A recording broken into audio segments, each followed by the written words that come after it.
ह्याला एडिट करता येईल का आता?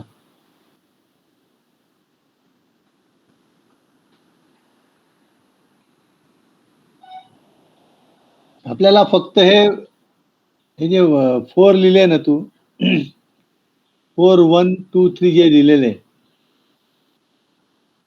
आपल्याला फक्त आतला चार्ट पाहिजे, बाहेरचं सध्या काही नको. कूलिंग सुपर हिट वाला नकोय आपल्याला. डॉटेड नकोय आणि नंबरही बदलायचे.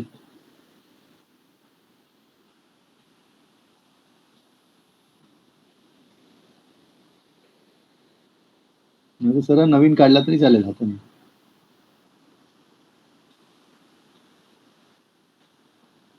कर ना, जमत असेल तर पहा.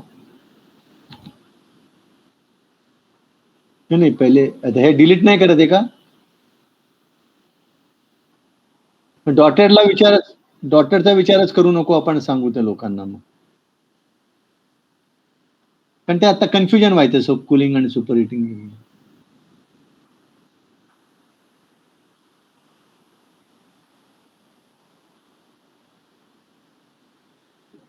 चारच्या जागी 1 करायचं आणि मग 3 सर्कल घे. 1 2 3 4 असं कर. 3 ला 4 येईल, 4 ला 1 येईल.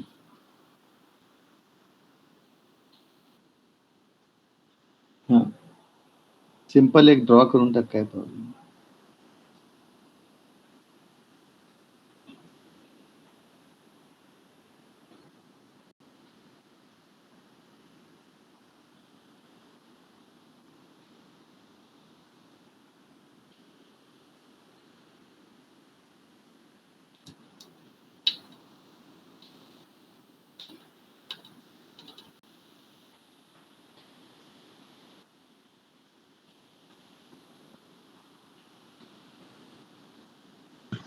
येस सर, दिसत होता आता गेला.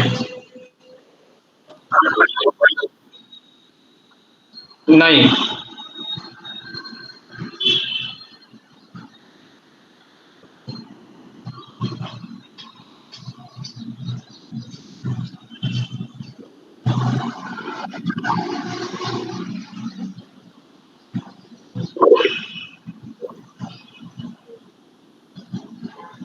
आता दिसतोय.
ओके, गुड, ठीक है. हा जो पॉइंट आहे, पहिला पॉइंट आहे, म्हणजे कुठला आहे? तू तू तिथे तू इथे स्टार कर, मी सांगतो कुठला पण. आत्ता तुझा तिथे कर्सर आहे ना तो वरती, हा, तो 4 पाहिजे, 4 नंबर. हा, आता इथे 3, खाली 2 आणि इकडे 1.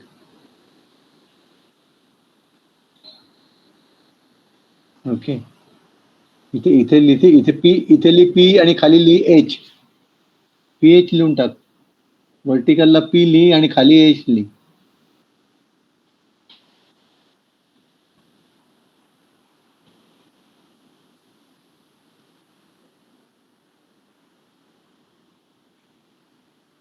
खाली हॉरिझॉन्टलला एच.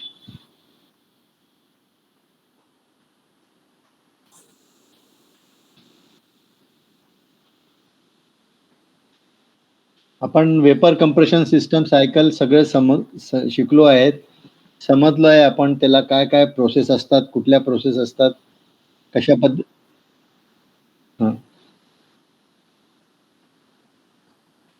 वेपर कंप्रेशन सिस्टम हमने पूरा कंप्लीट स्टडी किया है, उसमें कौन कौन से प्रोसेस इन्वॉल्व है इसको भी हमने जाना है, उसके कंपोनेंट्स के बारे में भी जाना है. आज हम स्टडी करेंगे उसका जो ग्राफिकल रिप्रेजेंटेशन होता है, इसको सबसे ज़्यादा यूज में लाया जाता है. मतलब ऐसा कहा जाता है या माना जाता है कि अगर आपको ये पीएच डायग्राम समझ में आ जाता है, इसका अगर पीएच डायग्राम का यूज करना समझ में आ गया तो उसको पूरा रिफ्लेक्शन सिस्टम समझ में आ गया.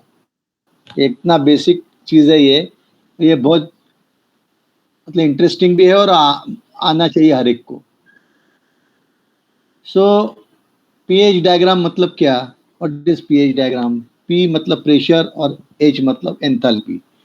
So it's a pressure and enthalpy diagram. Okay, तो जो भी रिप्रेजेंट की जो प्रोसेस वेपर कंप्रेशन सिस्टम में होती है उसको इसमें रिप्रेजेंट किया हुआ है. ये जो लाइन्स है उसके ऊपर रिप्रेजेंट किया हुआ है. कोई भी आप इसको फ्रीऑन 22 का समझ के चलिए, जो भी है. ये जो साइड में जो दोनों लाइन दिख रही है आपको, जो कर्व लाइन दिख रही है, वो जो है लाइन दिख रही है, वो उसके पीछे का जो एंटायर पोर्शन है वो है लिक्विड. इधर का ये लाइन के एंटायर पोर्शन है वो है अपना वेपर, और जो सेंटर का पोर्शन है वो it's a mixture of liquid vapour in between. ये उसकी बाउंड्रीज है.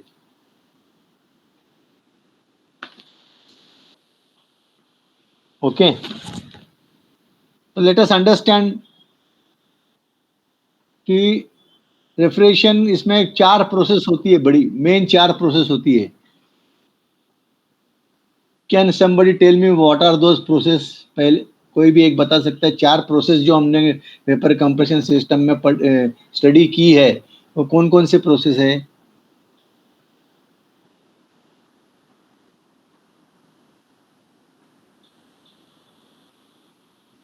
याद कीजिए, पढ़ा है हमने ना इसको. Ajay, yes sir. कोई प्रोसेस बता सकते हो कौन कौन सी प्रोसेस हो सकती है इसमें? सर ये है अपना vapour refrigerant compress by compressor. हाँ. Then in condenser vapour to liquid refrigerant. जो कंडेंस की वो जो मतलब जो रेफ्रिजरेंट वेपर फॉर्म में है वो कंडेंसर में जाएगा और वो हीट एक्सचेंज होके वेपर टू लिक्विड रेफ्रिजरेंट में फॉर्म होगा. ओके. देन वो लिक्विड रेफ्रिजरेंट आगे जाएगा एक्सपेंशन वॉल तक, और एक्सपेंशन वॉल आगे जाके वो एक्सपांड होगा. एक्सपांशन में उसका एक्चुअली वो मिक्सचर रहेगा आगे जो जाता है वो लिक्विड प्लस वेपर का मिक्सचर रहेगा. 80% लिक्विड 20% वेपर. तो वो low pressure low temperature mixture जाएगा आगे इवेपोरेटर में, और वो इवेपोरेटर में आगे हीट एक्सचेंज होके वेपर रेफ्रिजरेंट फॉर्म होगा. देन अगेन वो साइकिल वेपर रेफ्रिजरेंट जाएगा कंप्रेसर में. तो वो वेपर कंप्रेस्ड होगा, रेफ्रिजरेंट कंप्रेस्ड होगा। ओके,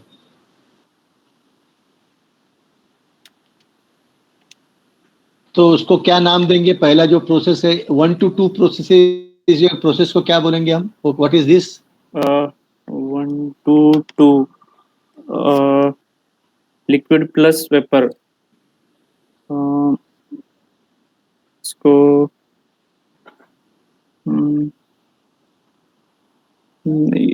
इसको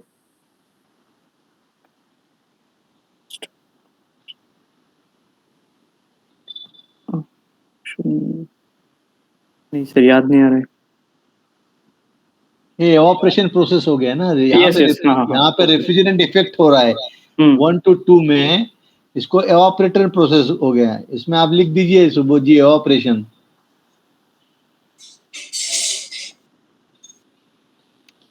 1 to 2 is a evaporation process. Okay,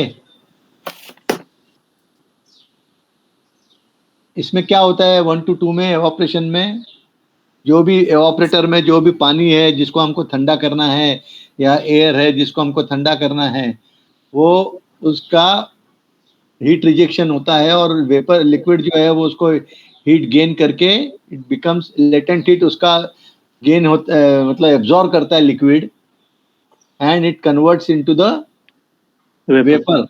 और जो ड्राई सैचुरेटेड वेपर जो है एवापोरेटर के बाहर निकलते हैं, बराबर? Yes sir. एवापोरेटर के बाहर जो ड्राई सैचुरेटेड वेपर है उसको कंप्रेसर सक करता है। यस। और 2 to 3 प्रोसेस में उसको कंप्रेशन होता है। तो 2 to 3 प्रोसेस क्या हो गई? कंप्रेशन। हाँ,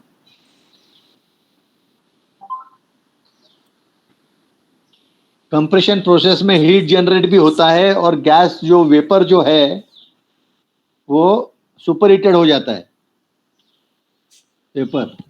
तो ये जो तीन नंबर जो दिख रहा है आपको, आप देखेंगे वो रेंज वेपर के रेंज में आ गया है, मतलब वो जो बाउंड्री के बाहर आ गया है। मतलब वो जो आगे समझ लीजिए कि जो बाउंड्री का पॉइंट है उससे जो तीन का पॉइंट है, वो जो डिस्टेंस है, उतना जो डिस्टेंस करीबन वो सुपर हीट हो चुका है। ओके, 3 से लेके अभी क्या करेंगे? सुपर हीटेड वेपर जो है कहाँ जाता है? कंडेंसर में जाता है। Yes sir. कंडेंसर में 3 प्रोसेस होती है। पहले तो वो जो सुपर हीट है उसको रिमूव करना पड़ता है, मतलब जो 3 से लेके वो कर्व के पास तक आएगा वो सुपर हीट रिमूव होगा।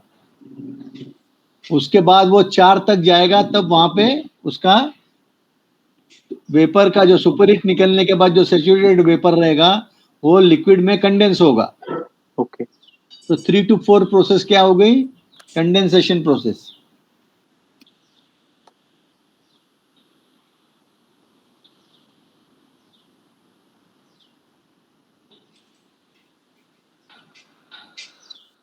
ओके, अबे 4 के आगे भी जा सकता है, उसको हम आगे पढ़ेंगे कभी डिटेल में। उसको सबकुल बोलते हैं। अगर 4 के आगे भी, अब तीसरा जो पोर्शन होता है कंडेंसर का एंड में, उसमें लिक्विड को सबकुल किया जाता है, जिससे सिस्टम का एफिशिएंसी बढ़ता है। और सबकुल अभी हम बाद में पढ़ेंगे, पहले हम पूरा बेसिक साइकिल समझ ले। तो 4 पोजीशन ये क्या हो गई है? ये एक्सपांशन वॉल के एंट्री में आ रहा है। ओके, क्या आ रहा है एंट्री में? उसके एक्सपांशन वॉल के एंट्री में क्या आ रहा है? Liquid refrigerant. Liquid refrigerant. वो क्या रहेगा उसका टेम्परेचर? उसका liquid refrigerant at expansion valve, जो टेम्परेचर उसमें कंडेंसर में वही टेम्परेचर उसका रहेगा। हाँ, बिकॉज उसमें लेटेंट हीट कन्वर्जन हुआ है सिर्फ। ओके, तो ये जो प्रोसेस है 3 to 4 प्रोसेस जो है, कंडेंसेशन प्रोसेस और एवापोरेशन प्रोसेस, जहां पे लेटेंट हीट एब्जॉर्ब होती है और जहां पे लेटेंट रिलीज होती है, द टेम्परेचर रिमेन्स सेम। हमने पहले सुना है, पढ़ा है कि लेटेंट हीट में फिर सिर्फ फेज चेंज होता है।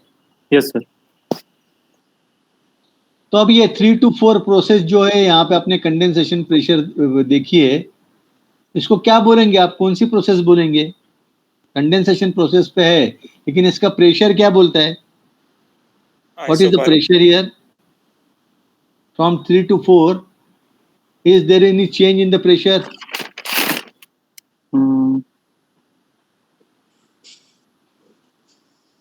Constant pressure. हाँ, ये कौन सी लाइन कांस्टेंट प्रेशर होगी? क्यों? क्योंकि कांस्टेंट प्रेशर पे कंडेंसेशन हो रहा है, प्रेशर इज कांस्टेंट। क्योंकि 2 to 3 में प्रेशर बढ़ा है और 3 to 4 में प्रेशर कांस्टेंट है। ओके, नाउ ये हाई प्रेशर, इसका मतलब क्या हुआ? ये कंडेंसर के आउटलेट में क्या मिला है आपको? हाई प्रेशर लिक्विड मिला है। High pressure liquid, hot liquid मतलब जो उसका कंडेंसेशन का टेम्परेचर रहेगा 30, 32 या 30, जो भी 40 डिग्री सेंटीग्रेड उतना रहेगा वो। एक्सपेंशन वॉल के एंट्रेंस में आ गया 4 नंबर जगह पे। अभी क्या प्रोसेस है? What is this process? 4 to 1। 4 to 1।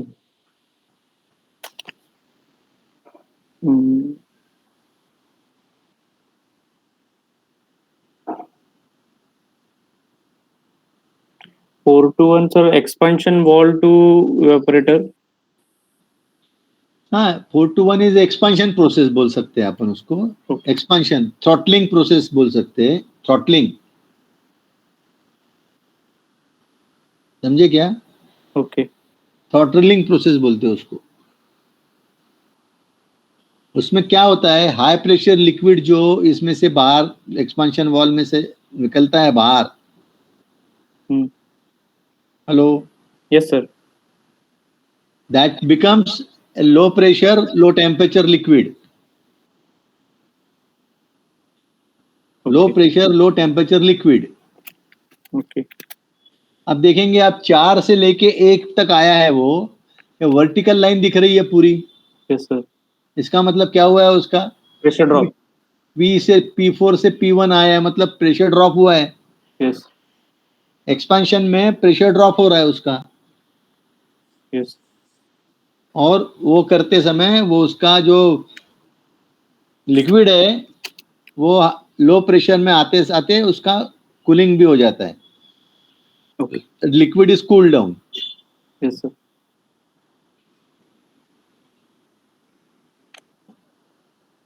उसके बाद वो एवापोरेटर में जाता है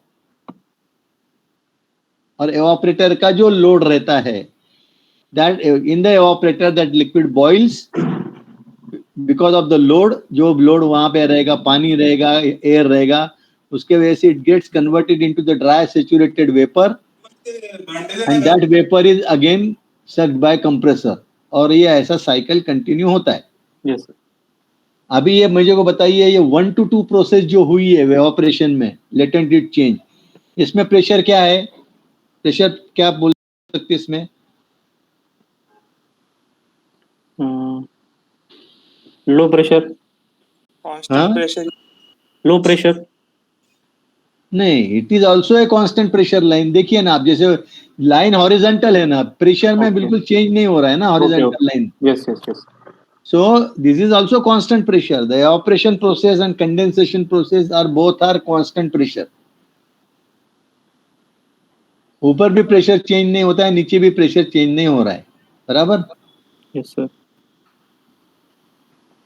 लेकिन अभी एक 1 पॉइंट पे, अभी अगर हम इसके ऊपर हर एक के ऊपर इसका एंथैल्पी हम लिखते हैं, समझो लेटस से H1 मतलब H1 एंथैल्पी, H2 मतलब H2 enthalpy, H3 and H4। तो जी जरा मान यहाँ नीचे लिख दीजिए ना, H1 H2 H3 H4।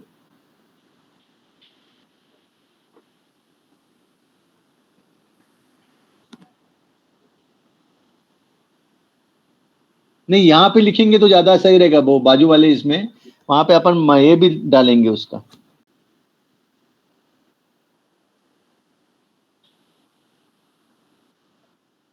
ये जो अपने ऑपरेशन प्रोसेस वगैरह लिखी है ना, उसके नीचे लिखो ना, नीचे। मैं बाद में, हाँ सिर्फ अभी H1 H2 H3 H4 लिखो, मैं बाद में बताता हूँ क्या करना।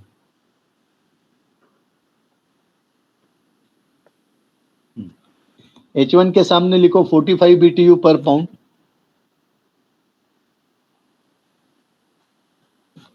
H2 के सामने लिखो 108,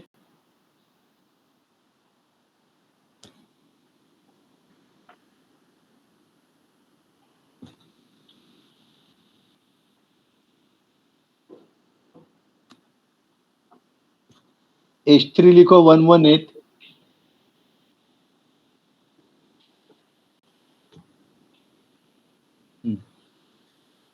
अभी रुक जाओ जरा।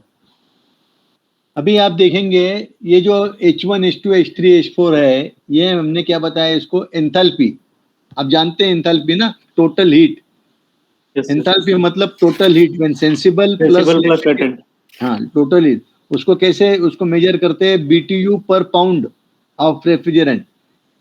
BTU उसका यूनिट है और उसका पर पाउंड स्पेसिफिक यूनिट है, ये स्पेसिफिक एंथैल्पी है BTU पर पाउंड।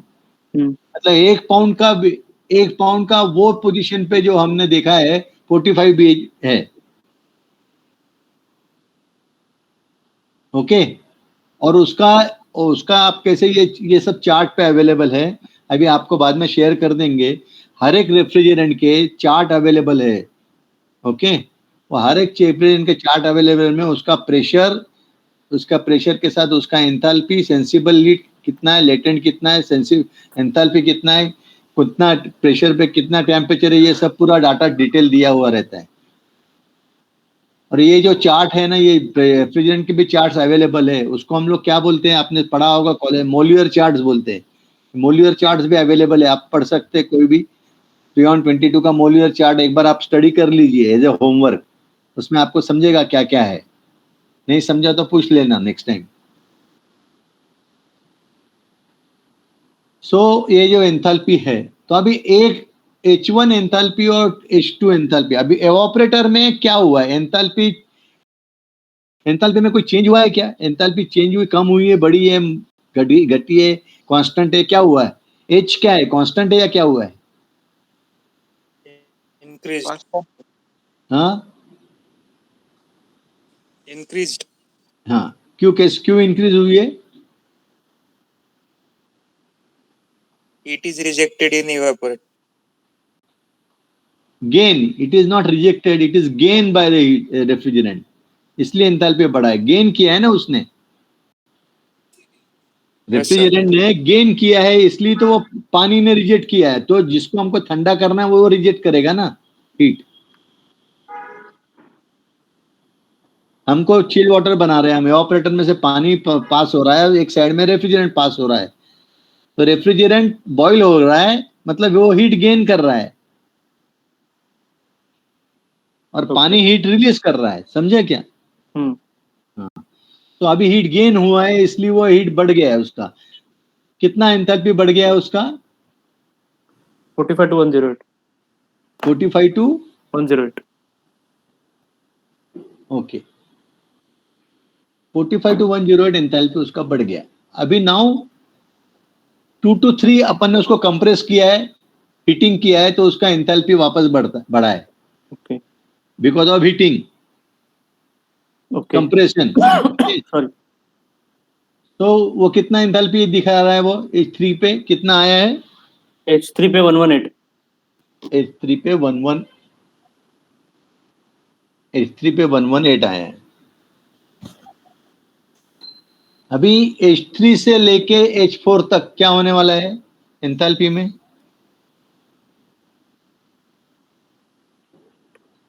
H3 से लेके H4 में कंडेंसेशन में क्या होने वाला है? एंथैल्पी डिक्रीज होगा सर। डिक्रीज होगा मतलब हीट रिजेक्ट होगा, हीट रिमूव होगा, हाँ राइट। कूलिंग टावर से या एयर से। कंडेंसेशन कोई भी प्रकार का हो सकता है, कंडेंसर में कूलिंग टावर हो सकता है, कंडेंसर में एयर भी हो सकती है। तो 3 to 4 क्या हुआ है? Enthalpy decrease. हाँ, तो कितनी हो गई वो? 45।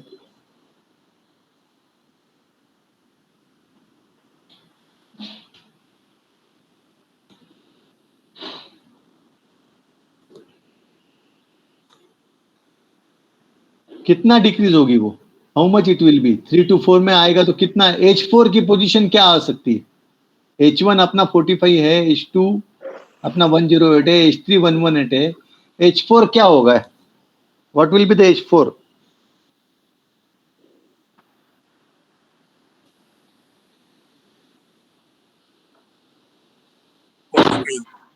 हाँ 45. हाँ, किसने जवाब दिया ये? 45. आणि कोणी सांग, who answer this now? Akshay. Akshay, okay Akshay. Okay. क्यों रहेगी 45? वो 45 बराबर क्यों रहेगी, क्योंकि H4 और H1 कांस्टेंट एंथैल्पी है ना, लाइन देखिए आप, वर्टिकल लाइन है। जो एवापोरेशन प्रोसेस होती है एक्सपेंशन वॉल में, एक्सपेंशन वॉल में जो एक्सपेंशन प्रोसेस होता है, हेलो, यस सर, उसको कांस्टेंट एंथैल्पी थ्रॉटलिंग प्रोसेस या कांस्टेंट एंथैल्पी प्रोसेस भी बोलते हैं। वो देखिए पूरा वर्टिकल लाइन है वो, यस 4 और 1 में कोई चेंज नहीं हुआ है, सर, समझे क्या आप ये चीज? ओके। मीन्स सर हाँ? फेज चेंज हो नहीं रहा है, इसलिए वो कांस्टेंट एंथैल्पी है। नहीं, फेज चेंज नहीं हो रहा है उसका, फेज चेंज का बात नहीं है। वो हाई प्रेशर लिक्विड को लो प्रेशर लिक्विड में हम लोग कन्वर्ट कर रहे हैं ना, लो टेम्परेचर ओके, का टेम्परेचर कम हो रहा है ना, यस सर, तो टेम्परेचर कम हो रहा है तो एक्चुअली एंथैल्पी भी कम होना चाहिए, यस सर, पर नहीं हो रहा है, कांस्टेंट एंथैल्पी है इसको बोलते हैं। ओके। क्यों नहीं होता है, ये रीजन क्या है इसके पीछे?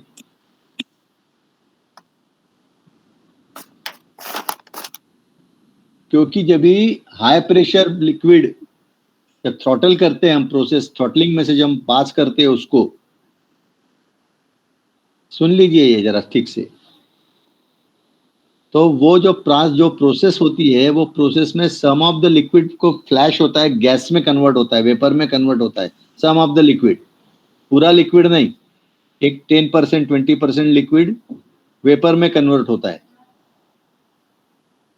समझे ना? हेलो, यस सर, हाँ, और वो जब वेपर में कन्वर्ट होता है, तो जब वो वेपर में कन्वर्ट होने के लिए उसको लेटेंट हीट की जरूरत है, यस सर, तो वो जो लेटेंट हीट है वो बचे हुए रिमेनिंग लिक्विड में से लेता है वो, ओके, इसलिए वो लिक्विड कूल होता है, और वो बैलेंस उसका ये हो जाता है, जितना कूल किया उतना उसने उसको ट्रांसफर किया है, इसलिए उसकी जो एंथैल्पी है कांस्टेंट रहती है, ओके, समझ गए? तो it's a constant enthalpy process throttling. तो 4 to 1 रहेगा क्या? Constant enthalpy.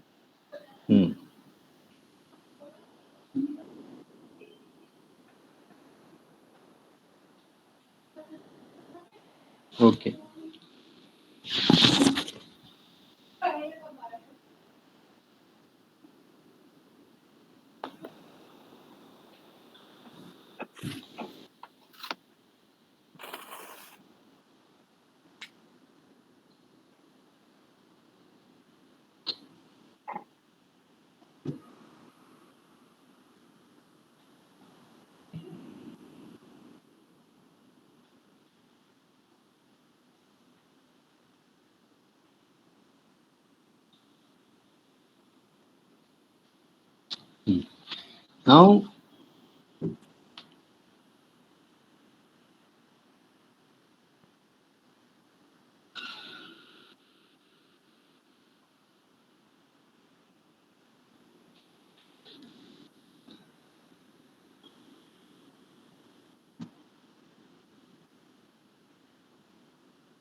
नाउ अभी जो एवापोरेटर जो है 1 to 2, ओके,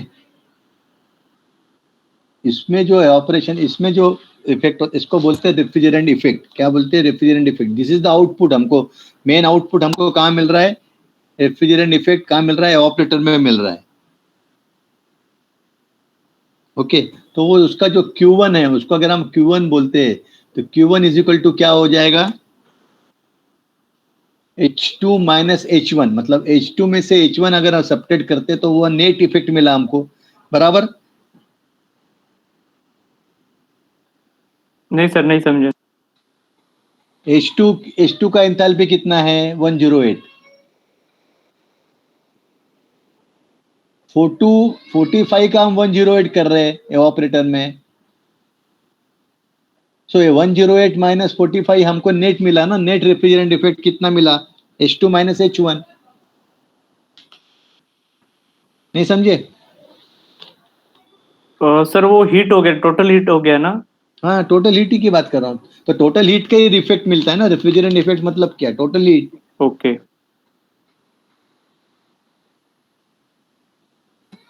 ये हो जाए BTU पर पाउंड होता है ना, इसको अगर हम मास से मल्टीप्लाई करेंगे टोटल Q1 के लिए इंटू M करेंगे, इसको H2 minus H1 into M किया, मतलब अगर तो हमको क्या मिलेगा, टोटल हीट मिल जाएगी। BTU पर पाउंड को हम पाउंड से मल्टीप्लाई, मास से मल्टीप्लाई करेंगे तो हमको क्या मिलेगा, BTU मिल जाएगी। ठीक है, तो Q1 हम कैसे निकालते हैं, H2 माइनस H1 से।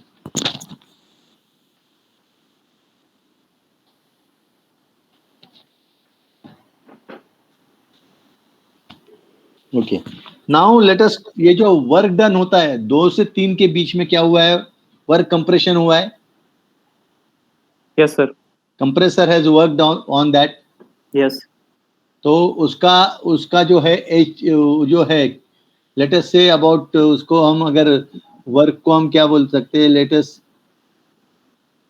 वर्क डन अगर W पकड़ के चलते हैं समझो, या जो भी अभी नाम देते हैं, W नाम दे दो उसको, वर्क डन को। हाँ, तो हो जाता है H3 माइनस H2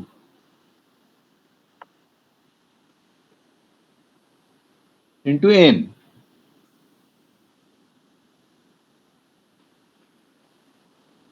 ओके, और Q2 हो जाता है Q2, जो हीट रिजेक्शन होने वाला है कंडेंसर में, वो हो जाता है टोटल हीट जो क्विक H3 माइनस H4। ये भी सिंपल है, ये भी समझ गए आप, H3 minus H4 into M।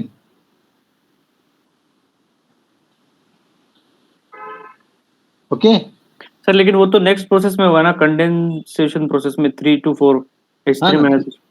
हाँ ना, नेक्स्ट प्रोसेस में हुआ ना, ओके। नेक्स्ट प्रोसेस में हुआ H3 minus H4। Okay. Okay, okay. तो ये जो H3 माइनस H4 जो है ना, मतलब जो देखिए क्या होता है, 1 to 2 आपका रेफ्रिजरेंट इफेक्ट है, बराबर। ओके।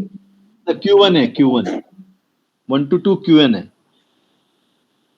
और आप 2 to 3 उसमें W ऐड करते हो, वर्क करते हो।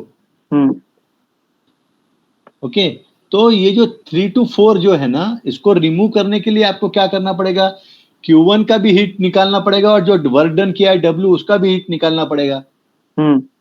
इसलिए उसको जो टोटल 3 to 4 बोलते हैं उसको कंडेंसेशन में। ओके, जब उसको बोलते हैं हीट रिजेक्शन फैक्टर, लिख लीजिए HRF। ओके। Q2 का दूसरा नाम है HRF, हीट रिजेक्शन फैक्टर। ये बहुत इंपॉर्टेंट फैक्टर है।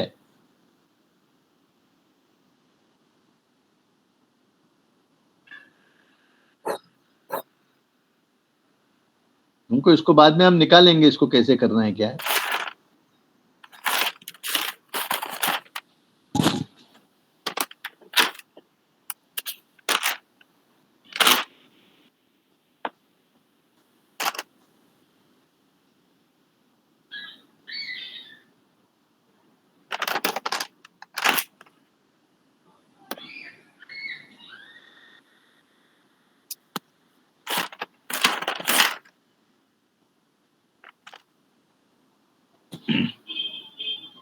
हम इसको बाद में कैलकुलेट करेंगे कैसे आता है वो। ओके। देखिए, ये फार्मूले के हिसाब से आप मुझे पहले ये वर्कआउट करके दिखाइए कि Q1 का क्या फिगर आती है आपके हिसाब से। एम को आप एक ही पकड़ के चलिए, एम अपने को अभी सिर्फ एम लिखा तो भी चलेगा, 1 पाउंड है ये समझ लीजिए। तो जो Q है Q1 क्या है फिगर आपकी? 63. 63. 63 हो गया Q. W कितना हुआ? 3 minus H2. 10. 10.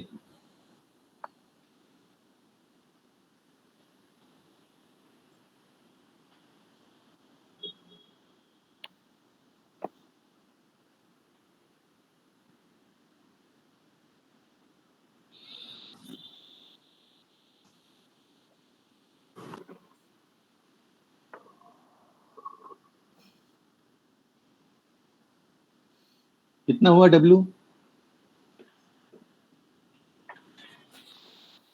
W10. W10.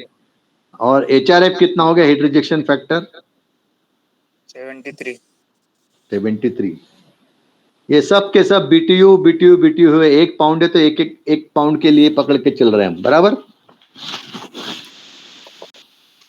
Sir HRF मतलब Q1 plus W. हाँ, 63 प्लस 10 देख लीजिए आप, आता है क्या है बराबर. ओके 63 प्लस 10 73 आया ना. ओके. जो कंप्रेसर की हीट ऐड होती है उसको कंडेंसर को निकालना पड़ता है ना. हाँ, तो जो रेफ्रिजरेंट इफेक्ट है उससे हमेशा एवापोरेटर से हमेशा कंडेंसर 20% 15% कितना हमेशा ज्यादा रहता है. वो कितना रहता है हम आप ये एग्जांपल में हम निकालेंगे, देखेंगे. वैसे अभी भी निकाल सकते हैं आप, 10 का परसेंटेज देखा तो निकाल सकते हैं, लेकिन फिर भी हम कैलकुलेट करेंगे उसको बराबर. समझे आप ये? Yes sir. अभी आप मुझे बताइए, let us put it on paper, कि 1 टन जब हम बोलते हैं 1 टन, अब ये सिस्टम में समझ लीजिए, इसका लेटेस्ट है कि ये जो ग्राम हमने निकाला है डायग्राम, इसका कैपेसिटी है 1 TR. ओके 1 TR है तो इसका मतलब ये एक घंटे में कितना BTU पर आवर निकाल रहा है ये?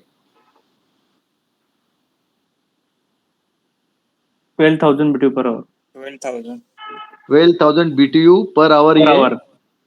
पर आवर ये निकाल रहा है, निकाल. बराबर. Yes sir. हाँ, 12,000 BTU पर आवर निकाल रहा है. पर मिनट कितना हो गया?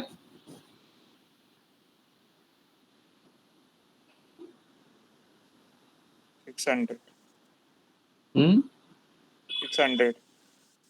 200. 200. Sorry. 200. 12,000 divided by 60.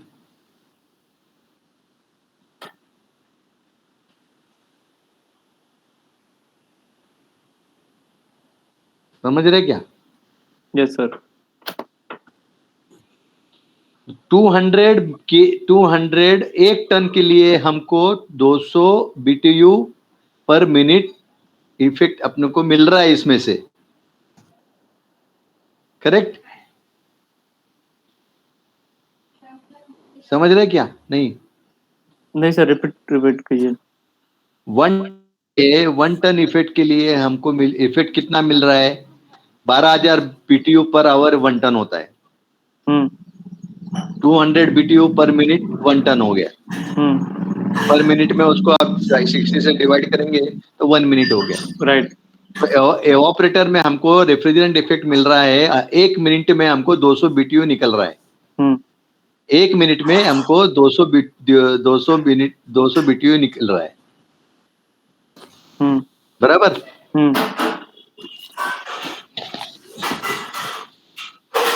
थोड़ा ध्यान से समझ लीजिए अभी.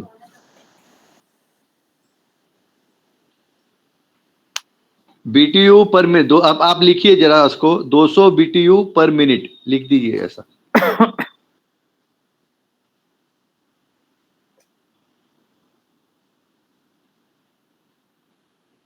अभी आप देखिए 200 BTU पर मिनट आपको मिल रहा है, और एवापोरेटर के आपने रेफ्रिजरेंट इफेक्ट जो निकाला है वो क्या निकाला है? 63 BTU पर pound.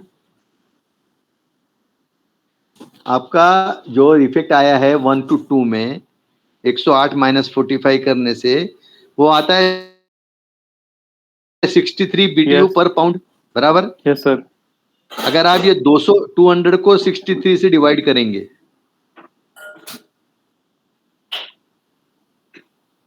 3.17.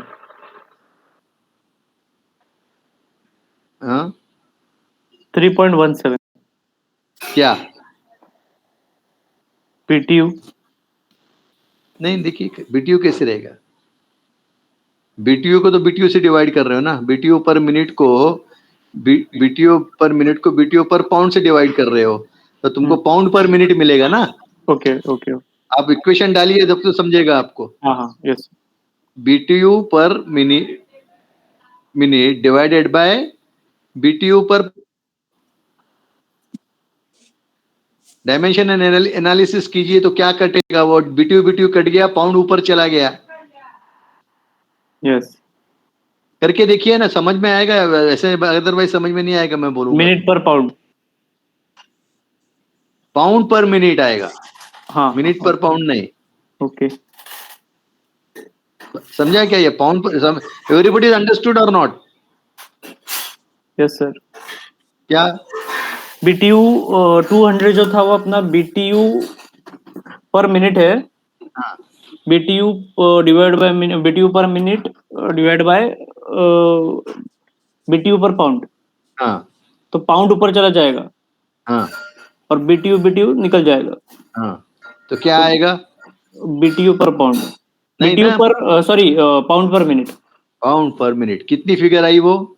3.17.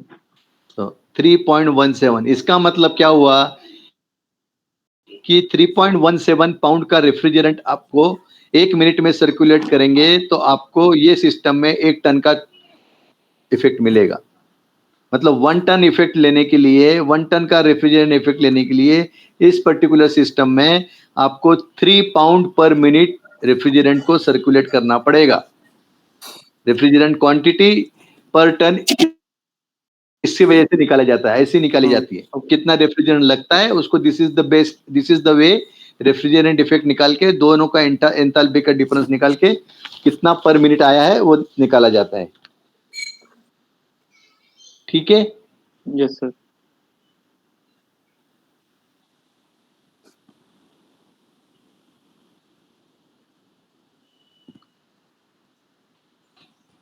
Now let us calculate the W। W का डिफरेंस कितना है आपका? W आया था सर 10. 10 क्या आया था? 10 BTU. BTU पर पाउंड 10. हाँ. बराबर। ओके. अभी 10 BTU पर पाउंड को आप 3 से मल्टीप्लाई कीजिए।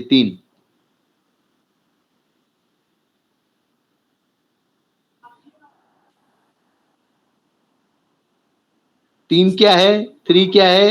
पाउंड पर मिनट। 3 पाउंड पर मिनट रेफ्रिजरेंट सर्कुलेट हो रहा है। पावर कितना आ रहा है? 10 BTU पर पाउंड। तो टोटल कितना हो जाएगा?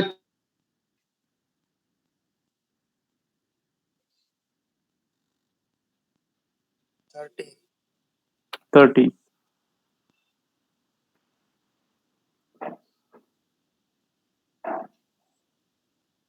BTU per minute.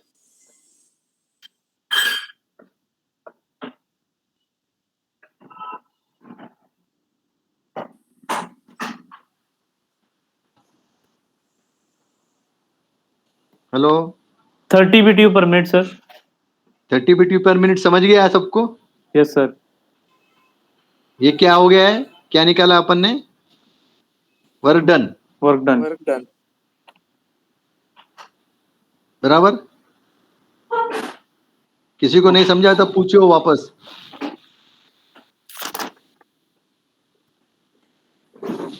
तो 30 BTU पर मिनट हो गया, तो पर आवर कितना हो गया ये? BTU पर मिनट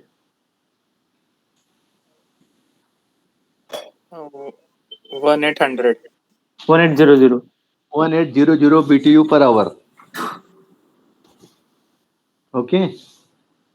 अभी 3410 BTU per hour is 1 kilowatt. ये सबको मालूम है हम लोग को। ये हमेशा याद रखो। 3410 BTU per hour is 1 kilowatt.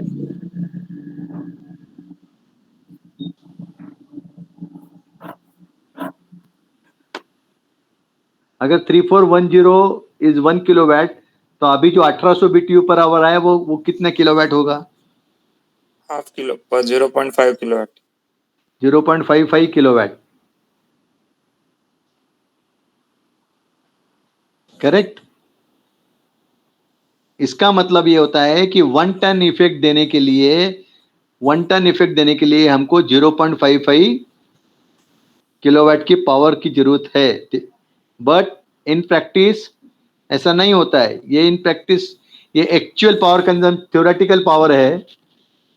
इसमें अदर फैक्टर्स, फ्रिक्शन है, कंप्रेसर का एफिशिएंसी है, एनी अदर फैक्टर्स पकड़ ऐड हो जाते हैं. तो प्रैक्टिकल लेवल में आपको अगर कोई देखेंगे आप, तो 1 टन के लिए 1 किलोवाट से 1.1 किलोवाट तक पावर लगती है. और थ्योरेटिकल कैलकुलेशन में ये 0.55 दिख रहा है, आ रहा है मतलब अपना.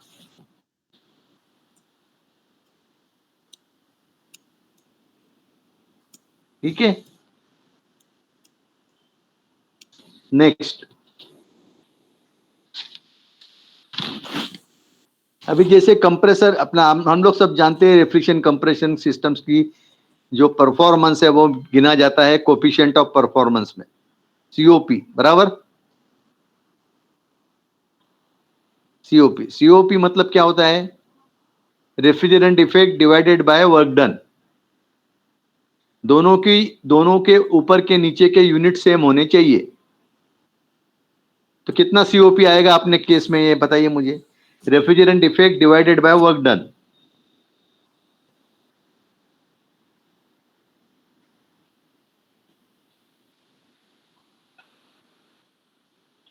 रेफ्रिजरेंट इफेक्ट कितना है? 63. ओके. वर्क डन कितना है? 30. नहीं, अपन पर अभी यूनिट पर इसमें नहीं निकाल रहे ना. BTU पर पाउंड था सर वो, और ये वो अगर 30 उसको 3 को मल्टीप्लाई कर रहे तो 63 को भी 3 से मल्टीप्लाई करना पड़ेगा ना. अगर आप 10 को 3 से मल्टीप्लाई करेंगे तो 63 को भी 3 से मल्टीप्लाई करो फिर. ओके, नहीं तो सिर्फ 10 लेना पड़ेगा. नहीं तो 10 लेना पड़ेगा. ठीक. कितना सीओपी आया? 6.3. So the coefficient of performance of the system is 6.3. 63 refrigerant effect, 10 work done effect, 10 उसका work done.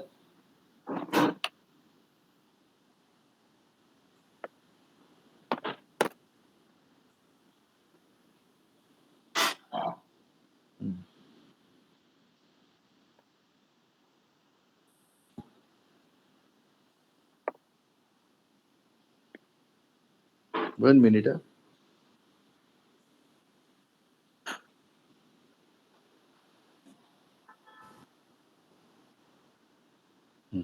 अभी now last is HRF factor निकालिए उसका. HRF फैक्टर क्या है अपना? H3 minus H4. Sir HRF तो Q1 प्लस W है ना. Hello. HRF sir Q1 plus W है ना. हाँ तो उतना ही आएगा ना, आप देखिए ना. लेकिन निकालने के लिए आपको H3 और H4 का एंथैल्पी माइनस करना पड़ेगा ना. HRF कहाँ पे हुआ है? कंडेंसर में हुआ है ना रिजेक्शन. H3 से लेके H4 तक. सर Q1 निकाला था H2 minus H1. Hello. Hello. हाँ. हेलो सर, Q1 निकाला था H2 माइनस H1. Q1 की बात नहीं कर रहा हूं ना मैं. Okay. H2 minus H1 Q1 हो गया, H3 minus H2 work done हो गया. Okay. नाउ आपका जो H3 माइनस H4 है वो हो जाएगा हीट रिजेक्शन फैक्टर. ओके.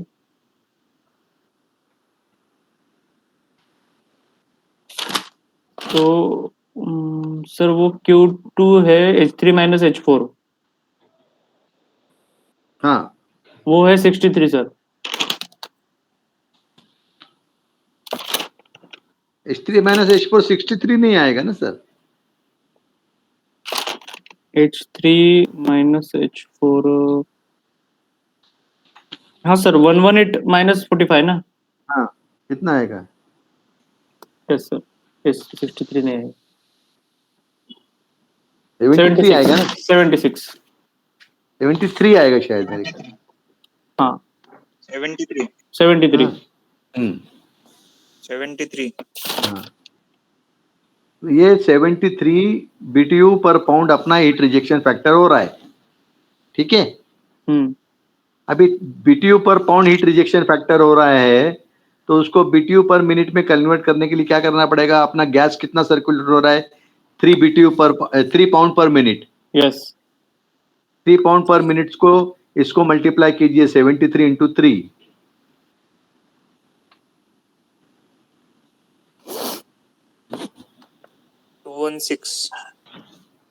219। तो 219 BTU पर BTU पर मिनट। मिनट। ओके, तो हीट रिजेक्शन फैक्टर हो जाता है 219 BTU पर मिनट, और अपना रेफ्रिजरेंट इफेक्ट कितना है पर 1 टन में? 200, 1 टन का 200 BTU पर मिनट। यस सर 200 BTU पर मिनट को अचीव करने के लिए हमको हीट रिजेक्शन कितनी करनी पड़ रही है? 219। यस सर सो कितना परसेंटेज हो गया वो? 219 डिवाइडेड बाय 200 कीजिए, परसेंटेज कितना आता है? 20%। That is what is the or normally consider heat rejection factor. 20% generally आता ही है उसका, 10 to 20%, 15 to 20%, और डिपेंड करता है बाकी के एफिशिएंसीज के ऊपर और बाकी की चीज के ऊपर। ओके, नाउ ये पीएच डायग्राम के ये जितने भी कैलकुलेशंस वगैरह हमने किए अभी, ये बहुत इंपॉर्टेंट है, इसको आप सेव करके रखिए। ये सवाल एग्जाम्स में भी आते ही है जनरली, रेफ्रिजरेंट इफेक्ट कितना है निकालना है, ये इस टाइप के सब।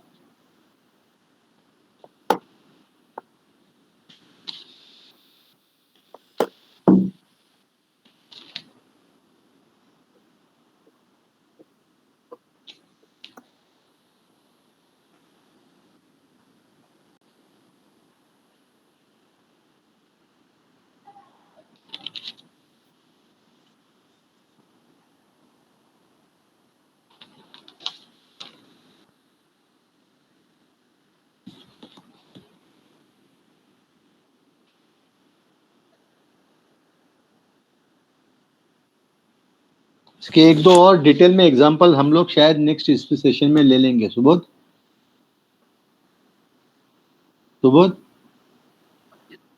हम इसी को कंटिन्यू करेंगे, एक दो एग्जांपल और लेना पड़ेगा इसके ऊपर, क्योंकि ये बहुत इंपॉर्टेंट टॉपिक है, ये ज्यादा उनको ध्यान में आना चाहिए। क्या व्हाट इज योर सजेशन, लोगों का क्या कहना चाहते?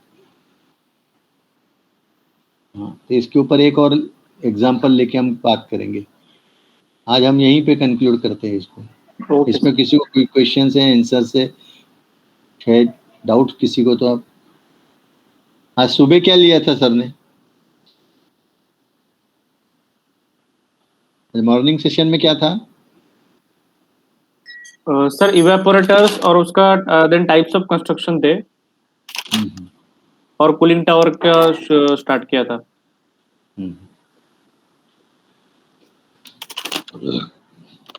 कोई क्वेश्चन नहीं होगा तो विल क्लोज।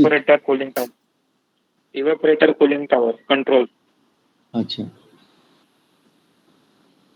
तो shall we put an end to this? Subodh?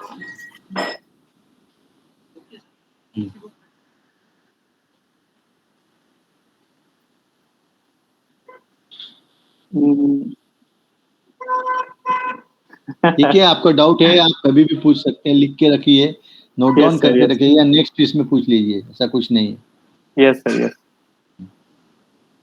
चलो, ओके।